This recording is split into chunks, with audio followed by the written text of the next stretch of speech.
doing shit like this, what we do, what we doing, this is the impossible. And it's like getting drafted to the NBA. This shit is one in a million already, understands.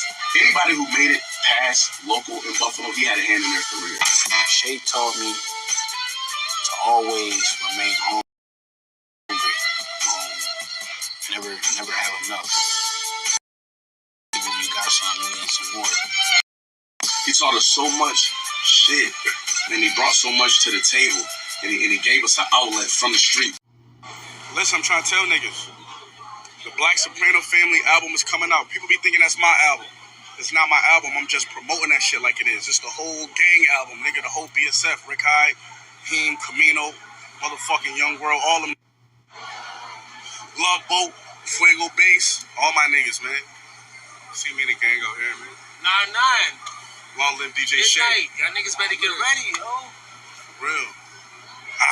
What's good with it, YouTube world? It's Coffee. Tapping back in with another one, man. Hit them buttons. Jump in the comments. Let's talk. But y'all hear them clips there. That's Benny the Butcher and, you know, members of his collective, his artists, his clique, his label, his group, however you want to refer to them, the Black Soprano Family, you know, that big BSF chain he rocks. They're all speaking about this guy, DJ Shay, who passed away back in August of 2020.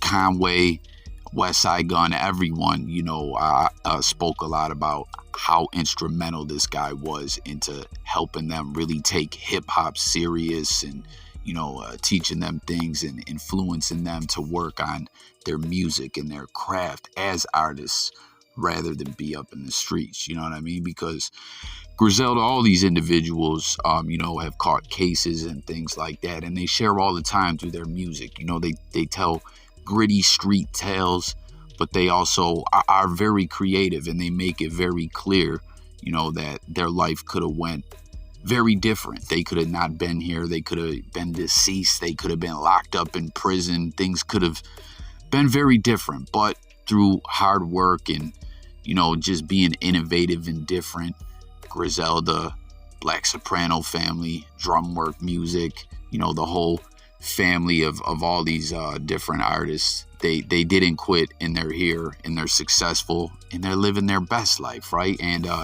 DJ Shay, this guy that they were speaking of, passed away back in August 2020. I got a video up on the channel. I'll leave a link pinned below where you can go check it out. When he first passed away, you know, that covers all that he did for the Buffalo hip-hop scene. Like you heard Benny talking about how he taught them so much, and, you know, basically just a very positive big homie, I guess is the way you could put it. You know what I mean? I'm not trying to speak like I really know everything that I'm speaking on. I'm just speaking on what I've observed from these artists that I really tap into their music and fuck with what they got going on, what they've told through their stories and their appreciation of this dude. You know what I'm saying? And you see a picture of the guy with Jay-Z, and you know, he's just very respected. You know what I'm saying? And I believe he moved down to Atlanta and continued on with his hip-hop ventures. But the whole Griselda family has just always let it be known that they would not have been here without this guy, or, you know, just how much he did for them. Like, he's their fallen friend. And Benny the Butcher is putting out a straight to YouTube documentary about all this. That's part of the trailer for it. You know what I mean? I'm really looking forward to checking that out. I guess before Griselda, it was Buff City Records. You know what I mean? And that's where they all linked up with this guy. Like, it almost sounds, maybe I don't know if this is the right terminology to use or not, or the right example, but he almost sounds like he was their RZA or something like that, maybe, possibly. I don't know. But nonetheless, they got a lot of love for this guy. And, you know, they got that project coming out, that documentary, as well as some BSF stuff, which you heard Benny talking about as well. As you know, Benny has a deal with Def Jam. I don't know if that's where he intends to put out the BSF project. But it's just all dope. You know what I mean? We know Griselda as a whole, you know, it's all about dropping a lot of music, a lot of content, is fire. Everyone respects it. And it's amazing, man. You heard one of the guys from BSF talking about it's like being drafted to the pros or whatever, you know, because we know Buffalo was like an unknown place in hip hop. You know what I'm saying? It's really dope when you think about it, how a lot of people didn't even know where Buffalo, New York was. And it almost seemed like Buffalo could never break through on the hip hop scene, to now a lot of cats that are from the city, from New York City, and just a lot of the fans, period, are talking about the whole Griselda family is putting out the dopest music in New York State, period. You know what I mean? Like, it's lit. But anyways, through all the midst of this, you know, Benny the Butcher, BSF Griselda, everything continues to trend upwards, and they're just killing it. Everything's dope. We know Benny's been beefing with Freddie Gibbs, right? And it's crazy in hip hop, right? As I pointed out before, you know, you never know exactly if a beef is just a competitive thing, or sometimes an artist just trying to take a shot to level up, or whatever the case may be. Or sometimes we see some of these beefs are really actually like serious. And the Benny the Butcher, Freddie Gibbs beef, which really like has kind of seemingly got out of hand, we know is serious. You know what I'm saying? Because Freddie Gibbs ended up getting mollywopped while he was in Buffalo at Dinosaur Barbecue. And more recently, we saw Benny, you know, speaking out, putting a message out there to Freddie Gibbs while rocking a piece that a lot of people like. Yo, and Benny's jewelry game's nice. He got the Bills chain, all kinds of nice fly jewelry or whatever. But fans were noticing, you know what I'm saying, that he had that G on that looked like, oh, ish, someone did snatch one of Gibbs' chains. You know what I mean? And it was crazy too through all that. A lot of people were talking about like, oh, Gibbs walked away from that, like because they didn't kill Gibbs, they didn't really do nothing. Like, that's crazy, man. Sometimes the way the fans be gassing ish up, you know what I mean? But nonetheless, Gibbs got mollywopped in Buffalo. Benny the Butcher was calling him MC Dinosaur Barbecue or something like that. And it's just like, yo, you become a joke in hip hop. And to be quite frank with y'all, I think Freddie Gibbs is dope. You know what I mean? Like, but he does a lot of funny style-ish, and seemingly he kind of has turned into a joke in hip-hop. Let me know if y'all would agree or not. You know what I mean? He was sitting there going at, like, feel how you feel about DJ Academics. Personally, I respect Academics. You know what I mean? I think the way he's grinded and blew up and everything that he's done and blogging and whatnot is pretty amazing. But for Gibbs to be so in his feelings, to be going back and forth with Academics, it's ludicrous, and it's just kind of made Gibbs look like a full-blown clown. And then, you know, through all this, with Benny the Butcher, which I believe the beef started from Benny saying, maybe responding to a tweet to a fan or something like that, letting them know, hey, you know, they wanted to see more Gibbs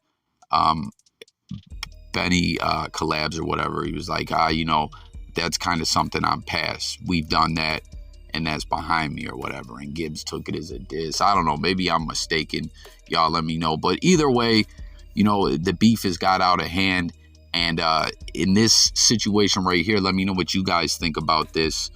You know what I'm saying? We know Benny the Butcher posted something about Gibbs' porn star girl and everything like that. And Gibbs and the chick laughed it off. But now, do you guys think Gibbs is crossing a line here, or do you think all is fair in war, where, you know, Benny the Butcher is putting out this documentary and project and everything that's like special to him about, again, a fallen friend, you know, a very positive individual who really helped out the whole city of Buffalo, New York. You know what I mean? And he's got this coming out, and check out Gibbs putting up a tweet, and it's like, come on, man, we know this is exactly what he's talking about. He's dissing as he threw the tweet up and said everything don't need to be a documentary. I mean, come on, y'all. It's no coincidence that right when Benny is putting out this heartfelt documentary that means a lot to him, he comes and says some slick-ish like this. It just kind of shows you, in a sense, if you really think about it, y'all, and comment and let me know if you guys agree, that Gibbs brings all this ish upon himself. You know what I mean? Like, for instance, y'all, like, he's always done that. He's always got something slick to say. He's always on Twitter with the subliminals, and the subliminals are very blatant all the time. Like, it's some ish like this, like right where, you know, Benny's working on this, he says some slick ish like this. Like, what do y'all think about that, man? If you had beef with someone, and maybe even things had came to the point where it got physical or whatever, and I don't know, someone's putting out something about their brother, because this gentleman, DJ Shay, really seems to is like family to these guys, right? You know, they love this dude, right? Say someone's putting out a documentary about their brother who passed away. Would you diss that? Would you diss them and put that down? Like, I don't know. That's kind of wild, but that's the effect that internet has had on certain people, where they just can't help themselves and they always show their petty side. But on top of it, it just is kind of an example of how Freddie Gibbs always ends up in these situations and has in turn made himself look foolish. Like I said, when he's a talented dude, you know what I mean? Like, Gibbs makes great music, but the cornball-ish is just out of control. And it's kind of wild if you think about it too. Gibbs is from like a place, what is from, Gary, Indiana, that, like, yes, people know where that is or whatever, but as far as in hip-hop, it's considered a smaller city or town or whatever, and didn't get a lot of shine, just the way people always tried to ish on Buffalo, New York. That's kind of something that Gibbs and Benny the Butcher have in common. You know what I mean? That they are a big part of putting their section, where they're from, on the map. But nonetheless, man, get in the comments, guys. Let me know what you think about this whole beef, this whole situation. Do you think Gibbs was dead wrong for taking a shot at this documentary? You know what I'm saying? That really is important to Griselda, BSF, Benny the Butcher. You think that was too much, or do you think when things have gone this far, it's just on that kind of level, and or not? Or what do you think about all this, you know, everything we touched on regarding the whole beef and Gibbs's career and the way he always finds himself in these situations? You know what I mean? I'm really curious to know. As always, man, over here on J Coffee Talk, it's all about hearing from y'all, the people. And that's about it, y'all. Sub up. I'll catch you guys on the next one. And again, check out my previous video that I did from back in August 2020 when this guy, DJ Shay, passed away. Rest in peace to him. And man, I just got to say too how dope Griselda BSF is. You know, they're unstoppable.